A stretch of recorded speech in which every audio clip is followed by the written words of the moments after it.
আসসালামু আলাইকুম। নতুন একটা রেসিপিতে সবাইকে স্বাগতম। আশা করি সবাই ভালো আছেন। আমিও ভালো আছি আলহামদুলিল্লাহ। রোজেলা ফলের বা টক ফলের আ জেলির একটা রেসিপি তৈরি করে দেখাবো।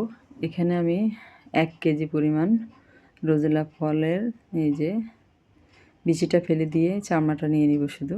আমি আগেই ছিলে নিয়েছি। এখানে ১ কেজি না, এখানে কম আছে, কিন্তু আমি ওটা পরে আপনাদেরকে দেখাবো। আপনাদেরকে দেখানোর জন্য আমি কিছু আস্ত রেখে দিয়েছি, আর বাকিটা আমি আগেই ছিলে নিয়েছি। এই যে ফলটা ফেলে দিব, শুধু চামড়াটা দরকার হবে। আর এটা কিন্তু অনেক উপকারী একটা জিনিস। আপনারা যদি জানতে চান তাহলে ইউটিউবে সার্চ দিয়ে জেনে নিতে পারেন এটার উপকারিতা। আমি এইভাবে করে চামড়াগুলো ছিলে নিয়েছি, আর আগেই কিন্তু ধুয়ে নিয়েছি। প্রথমে ধুয়ে নেবেন, তারপরে এরকম করে চামড়াগুলো ছিলে নেবেন। আর এখানে আমি পুরো ১ কেজি নিয়েছি। আর যে প্যানের মধ্যে আমি এই রোজেলা ফলের চামড়াগুলো সিদ্ধ করব, প্যানের মধ্যে আগে আমি প্রায় 3 কাপের মতো, 3 কাপ থেকে একটু বেশি হবে পানি নিয়েছি। আর পানির পরিমাণটা কিন্তু এত বেশি দিতে হবে না। পানির পরিমাণ যা নিয়েছেন ফলের চামড়া, তার থেকে অর্ধেক পরিমাণ পানি নেবেন। কারণ এগুলো যখন জাল করা হবে তখন কিন্তু কমে গিয়ে অল্প একটু হয়ে যাবে, এজন্য পানিটা কম দিতে হবে। এরপর আমি চুলায় বসিয়ে দিয়েছি। একটা খুন্তি দিয়ে নেড়ে চেড়ে পানির সাথে একটু উপর নিচ করে দিব আর কি। আর প্রথমে একটু শক্ত মনে হবে, যখন ভালো করে এটা তাপ লাগবে তখন কিন্তু এটা নরম হয়ে যাবে। আর এটা কিন্তু টক স্বাদের একটা ফল। ফল বলতে এটা চামড়াটা একটু টক স্বাদের, আর যেহেতু এটা টক পাতার ফল তাই একটু টক টক হবে, এটা একটা স্বাভাবিক ব্যাপার। আর আপনারা যারা এই ফলটা চেনেন তারা তো অবশ্যই জানেন যে এটা একটু টক টক স্বাদেরই হয়। আর এই ফলের কিন্তু চাটাও অনেক উপকারী। এই যে 4-5 মিনিট জাল দেওয়ার পরে কিন্তু এগুলো এরকম হয়ে গিয়েছে, আর খুব সুন্দর একটা কালার চলে এসেছে। সবগুলো কিন্তু একেবারে পানির সাথে মিশে গিয়েছে অনেকটা। আমি প্রায় 5 থেকে 6 মিনিট জাল করে নিয়েছি, আর একটু ভালো মতো জাল করে নিতে হবে। যারা রেসিপিটা দেখতে দেখতে এই পর্যন্ত এসেছেন অবশ্যই একটা লাইক দিবেন। আপনার একটা লাইক আমার জন্য খুবই মহামূল্যবান। আপনার একটা লাইক আমার ভিডিওটা অনেকের কাছে পৌঁছে দিতে সাহায্য করবে। আর লাইক, কমেন্ট, শেয়ার, সাবস্ক্রাইব করে আমার পাশে থাকবেন। আপনাদের একটা লাইক, একটা কমেন্ট, আর যারা নতুন তারা সাবস্ক্রাইব করে দিবেন, আমার জন্য অনেক উপকারী। আর এত কষ্ট করে ভিডিও বানাই, যদি আপনারা লাইক, কমেন্ট, শেয়ার, সাবস্ক্রাইব না করেন সেক্ষেত্রে এত কষ্টের সার্থকতা কোথায়?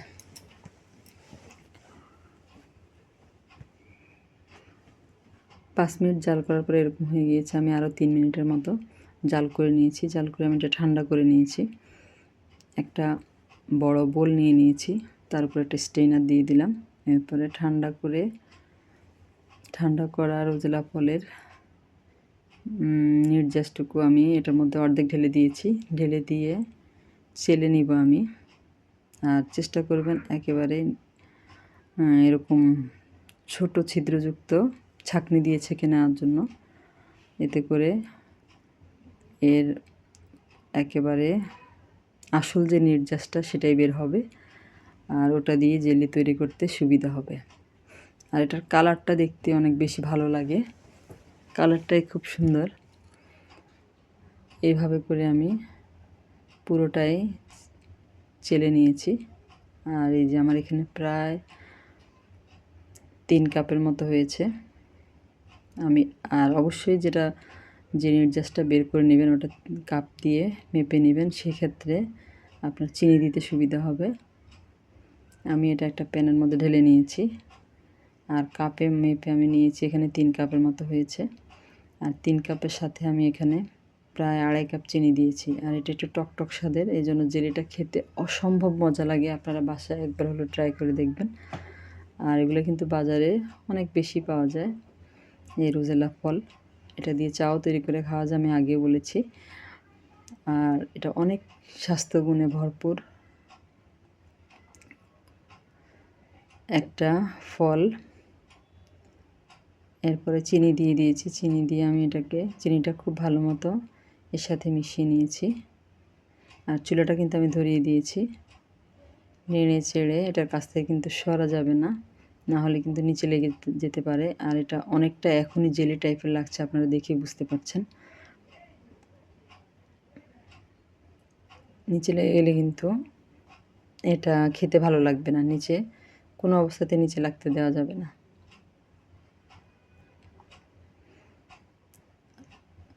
আর নাড়া বন্ধ করা যাবে না, একটু পর পরে নেড়ে দিতে হবে। চুলার আঁচটা মিডিয়াম রেখে আমি এটাকে জাল করে নিচ্ছি। আর আমার বাচ্চারা কিন্তু অনেক বেশি পছন্দ করেছে এই জেলিটা। দেখতে যেমন ভালো লাগে, খেতেও কিন্তু খুবই ভালো লাগে।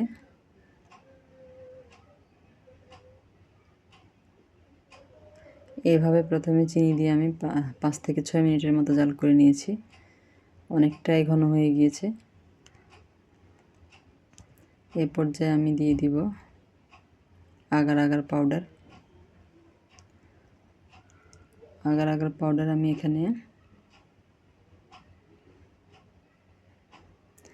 পানি নিয়েছি আমি এখানে প্রায় 3 চা চামচ।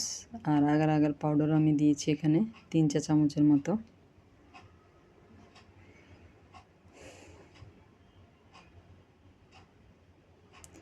খুব ভালো মতো মিশিয়ে নিব পানির সাথে আগার আগার পাউডারটাকে।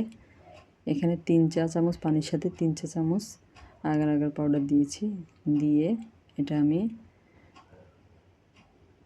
টক ফলের সেই মিশ্রণের সাথে ঢেলে দিলাম।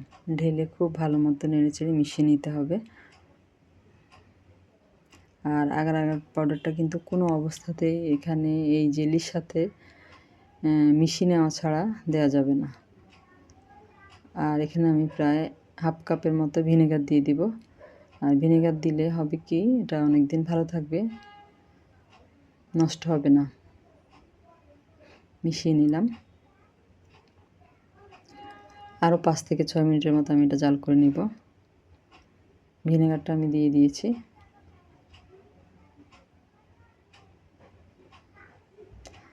মিশিয়ে নিয়ে আমি এটাকে আরও 5 থেকে 6 মিনিট জাল করে নিব।